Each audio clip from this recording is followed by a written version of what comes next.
The truth of the share market channel में आपका स्वागत है। मैं भवनेश अग्रवाल। नमस्कार दोस्तों।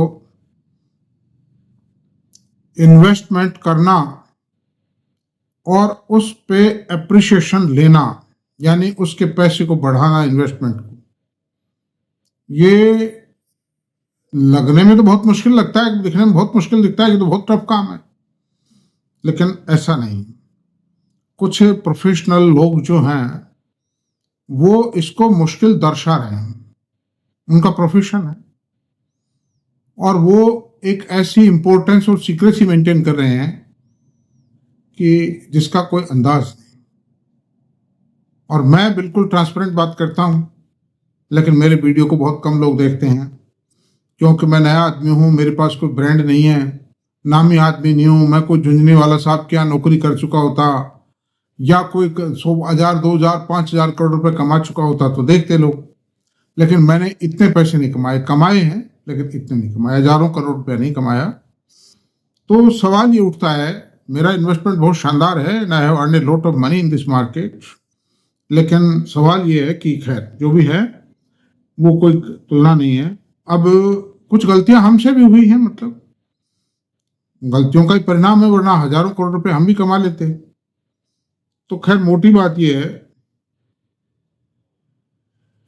कि सवाल ये कि हमने इस देश के जो फर्स्ट लाइन इंडस्ट्रियलिस्ट हैं, रिलायंस है, जैसे इन्फोसिस है, टीसीएस है, एचसीएल टेक्नो है, और साहब ये जो अल्ट्राटेक सीमेंट है, इस तरह के शेयर्स का और इन घरानों की परफॉर्मेंस क्या रही उसके बारे में सोचा है, उसको थिंक ओवर किया है।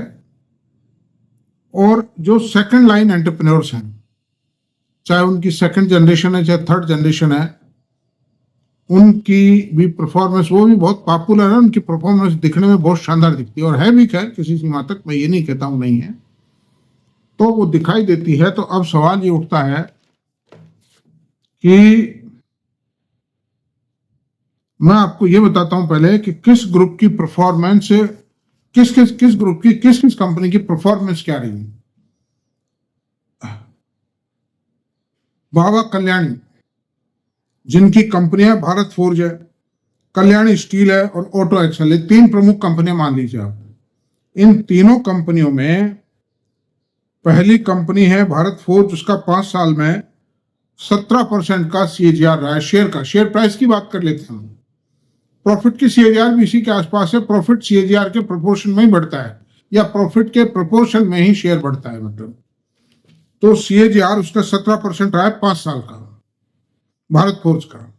अब कल्याण स्टील की बात करते हैं। कल्याण स्टील का 5 साल का सीएजीआर 27% रहा है, और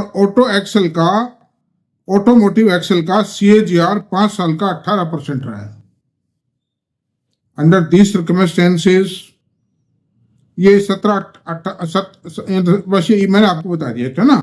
फिर मुरुगप्पा ग्रुप की बात करते हैं, जिनकी मुरुगप्पा ग्रुप साउथ का एक बहुत ही प्रोमिनेंट ग्रुप है आज की तारीख में, और इनकी कंपनियां सीजी पावर, ट्यूब इन्वेस्टमेंट और कोरोमंडल, और चोलामंडलम भी इन्हीं की है, लेकिन मैंने 3 कंपनियों का एग्जाम्पल लिया है। मतलब इसमें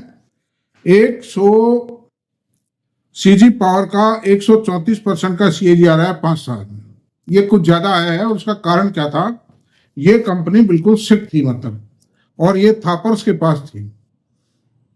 गौतम थापर ग्रुप की कंपनी थी ये, जो सिक पोजीशन में आ गई थी, इसको इन्होंने टेक ओवर कर लिया। थापर ग्रुप की भी कोई गलती नहीं है, उस समय के जो हालात थे, जो प्री मोदी गवर्नमेंट के जो हालात थे वो बहुत खराब हो गए थे, इसलिए वो हालत उसकी हो गई थी, वो सभी कंपनियों की हो गई थी।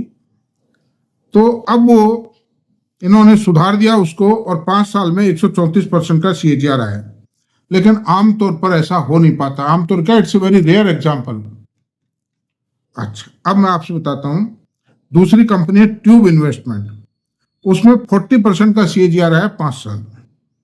और कोरोमंडल फर्टिलाइजर जो है, कोरोमंडल इंटरनेशनल नाम है उसका 23% सीएजीआर है 5 साल में।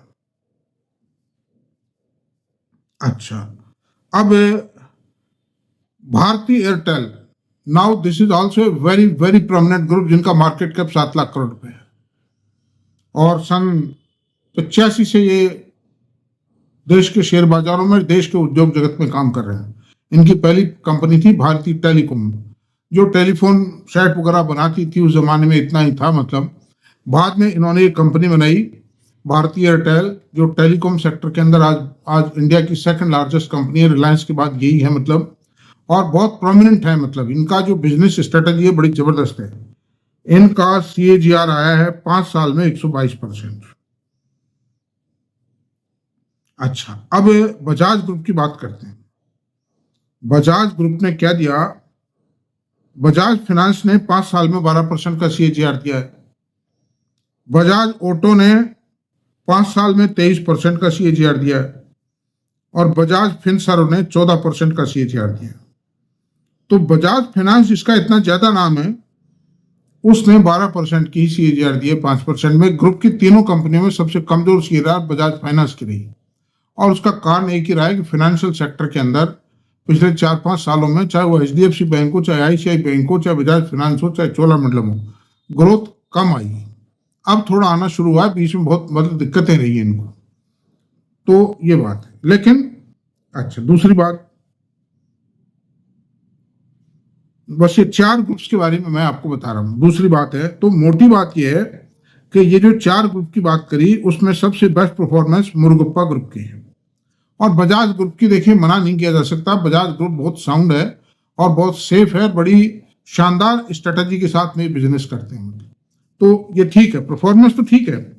लेकिन ले दे के तो ये है कि अगर इसका एवरेज निकालेंगे तो 18-20% से ज्यादा नहीं आता है, और ये तो best group of the country है, best company of the India है मतलब। अच्छा, दूसरी तरफ मैं आपसे बताता हूँ जो और भी सुपर टॉप कंपनी है इंडिया की। रिलायंस की बात करते हैं, 12% का CAGR रहा है 5 साल में। HCL टेक्नो का 12% का CAGR रहा है।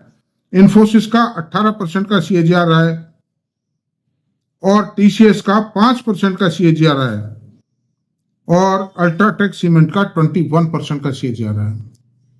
नामी ग्रुप है, नामी कंपनियां हैं, देश के जो टॉप रैंकिंग इंडस्ट्रियलिस्ट है वो है मतलब। अडानी ग्रुप को मैंने इसलिए नहीं लिया है कि अडानी ग्रुप में फ्लक्चुएशन बहुत ज्यादा है, बड़ा ऊटपटांग मतलब रल थल रही है, इसलिए उसको मैंने नहीं लिया है मतलब। तो रिलायंस को ले लिया है, इन्फोसिस को ले लिया, HCL टेक्नो को ले लिया, TCS को ले लिया, अल्ट्राटेक सीमेंट को ले लिया, यानी बिड़लाज भी आ गए, अंबानी आ गए, और तीनों IT सेक्टर की टॉप रैंकिंग कंपनीज भी आ गई।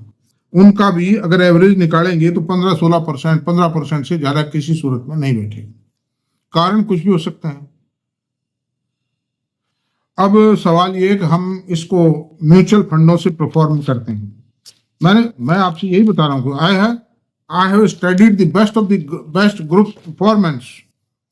अब आप देखिए म्यूचुअल फंडों के अंदर small cap, Nippon small cap की जो परफॉर्मेंस है वो 20.53% रही है 10 साल के अंदर। वो मैंने 10 साल की मेजर किया है इसमें, और भी लंबे टाइम तक रही है।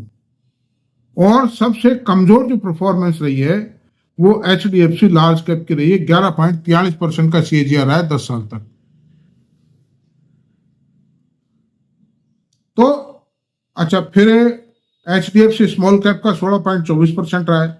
HDFC ELLS टैक्स सेवर का रहा है 11.89% का, और निप्पन मल्टी कैप का 12.7% रहा है। तो ले दे के 20% से और 11.25% के बीच में का CAGR म्यूचुअल फंडों का रहा है। इसको भी अगर एवरेजिंग करते हैं तो ये भी 15-16% आता है, और वो जो मैंने हिंदुस्तान के नामी घरानों की वो एवरेजिंग करते हैं, वो भी 15% आता है। तो सवाल इस बात का उठता है कि सारा पैसा तो ना तो नामी घरानों में लगाता है आदमी, और ना ही उनकी नामी कंपनी में लगाता है। नामी घराने में लगा दिया, नामी कंपनी में नहीं लगाएगा। वो कंपनी सस्ती कंपनी ढूंढता है। चक्कर ये है, वो ये इन्वेस्टर की एक जो जनरल मनोवृत्ति है, वो मनोवृत्ति ये है कि साहब सस्ते शेयर में लगाओ ताकि पैसा ज्यादा, 100 का शेयर 1000 रुपये हो जाएगा, लेकिन 1000 का शेयर 10,000 नहीं होगा।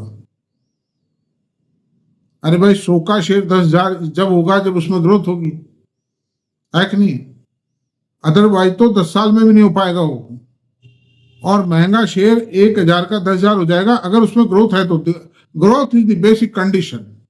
and it depends, growth depends upon the quality of the management, depends upon the product quality, technology, और सबसे बड़ी चीज मैनेजमेंट है। आप देखिए गुजरात की जो सोडा ऐश बनाने वाली कंपनी है गुजरात हेवी केमिकल, वो 600 रुपये हो गई। जो चंबल फर्टिलाइजर है वो 550 रुपये का शेयर है, वो भी आज शानदार रिटर्न दिया उसने भी, आप देखिए। यानी वो तो खाद बनाते हैं, फर्टिलाइजर बनाते हैं, जबकि फर्टिलाइजर कंपनियों को, सोडा ऐश की कंपनियों को, कास्टिक सोडा को इनको पूछता ही नहीं था।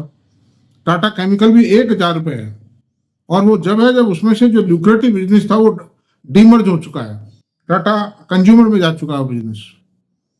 ऐसी सूरत में मैं एक ही बात कहूंगा, मैंने फर्स्ट इससे पहले जो वीडियो बनाया है उसमें भी यही बातें कही हैं, मिलती जुलती बातें हालांकि, लेकिन अलग अलग एस्पेक्ट, अलग अलग तुलना की है, कंपैरिजन की है मैंने।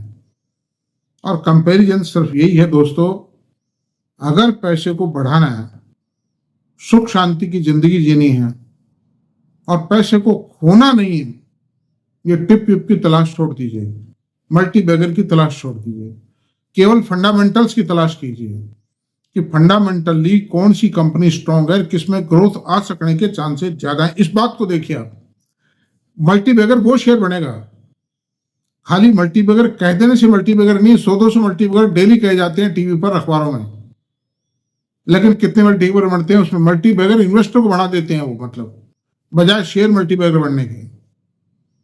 तो मेरा आपसे अनुरोध यही है कि आप जिन भी घरानों में अगर डायरेक्ट भी आप इन्वेस्ट कर रहे हैं तो आप टॉप रैंकिंग घरानों की, टॉप रैंकिंग कंपनी में इन्वेस्ट करें, और अगर आप म्यूचुअल फंडों में भी इन्वेस्ट करते हैं तो एक ही म्यूचुअल फंड में इन्वेस्ट ना करें, वो भी अच्छा जो वेल परफॉर्मिंग स्मॉल कैप है उसमें इन्वेस्ट कीजिए, वेल परफॉर्मिंग मिड कैप है उसमें कीजिए, और वेल परफॉर्मिंग लार्ज कैप में उसमें कीजिए।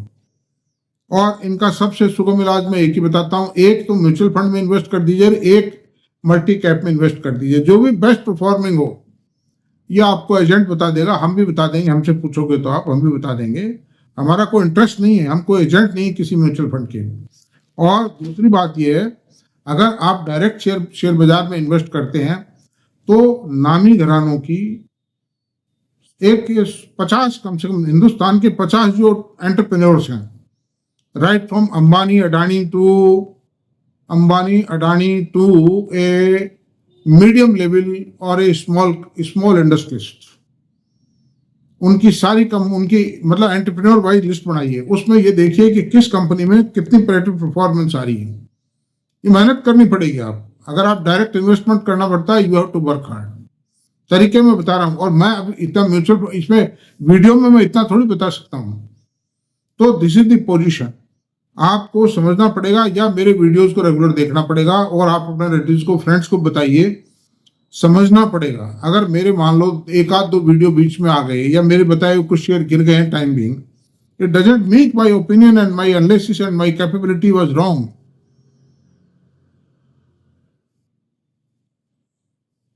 कोई बच्चा 1 साल फेल हो गया, इट डज नॉट मीन एक पेपर खराब हो गया, सप्लीमेंट्री आ गई उसकी, it doesn't mean the boy is not capable to study और to get a qualified degree.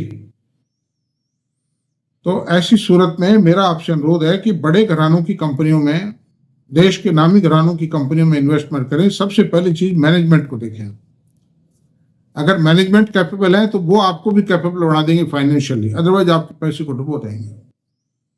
लेके चले गए, आईपीओ लाए, साल 2 साल 3 साल मार्केट में प्ले किया और लेके चले गए, पैसे को बंद कर गए, शटर डाउन करके चले गए, कुछ भी नहीं कर पाए लोग। हजारों कंपनी आई है।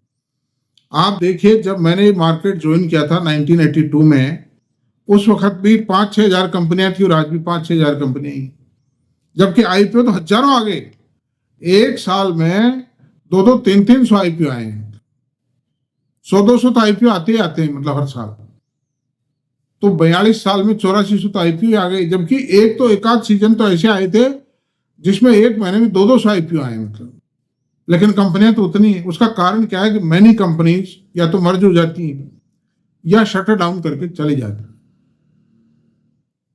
तो दोस्तों, मेरा आपको समझाइश यही है कि इस बाजार में तेज गति से पैसा ना कमाएं, सोच समझ के पैसे को लगाएं। जितना कॉर्पस आपका है उसका 25% तो उसमें लगाएं, और एसआईपी म्यूचुअल फंडों की जरूर चालू रखें। और मंदी आती है, झटका लगता है, निराश होकर म्यूचुअल एसआईपी को बंद ना करें। एसआईपी को चलने दीजिए, एवरेजिंग होने दीजिए पैसे की, कोई घबराने की जरूरत नहीं। तो इतना ही रहने देते हैं आज। Thank you very much.